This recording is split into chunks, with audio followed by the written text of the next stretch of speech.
And then one lastly, on the president's interview with ESPN last night, he was obviously very critical of the Texas Rangers reopening their stadium at full capacity in the middle of the pandemic.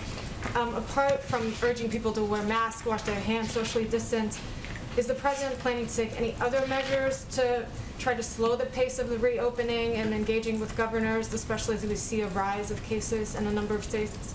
Well, his focus is on action, and so you've noted some of them, but it is when he saw an urgency in the rising cases, we took some urgent action, including more than doubling the number of pharmacies that will have the vaccine, increasing our commitment and our investment in mass vaccination sites and community health centers.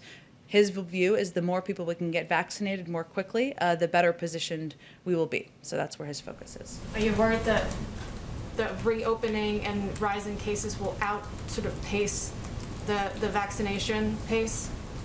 I would leave it to our health experts to make predictions of that kind. I would say that what we have control over here is how rapidly we can get the vaccine out, how many locations we can ensure the vaccine is available to the public in. We can continue to do more to meet people where they are. That's where our focus is. I'd also note that though some governors have rolled back public health guidelines, something obviously we wouldn't support given the public health guidelines are in place, a number of mayors, local elected officials, businesses have kept them in place even in a number of those states because it's not a political issue and they have taken those steps in order to keep the people in their jurisdictions safe. Go ahead.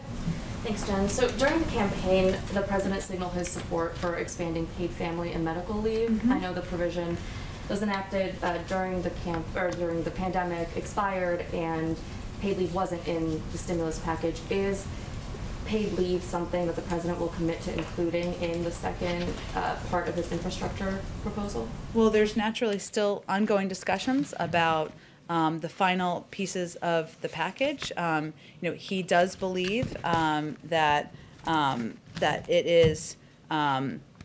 He did include actually emergency paid leave in his rescue plan, so that component was included, and it was President Biden who signed into law this month an extension of a paid leave credit so that more families right now have access to paid leave. So those are all steps he's taken immediately, given his view that this is important to families across the country, especially as they're trying to make ends meet.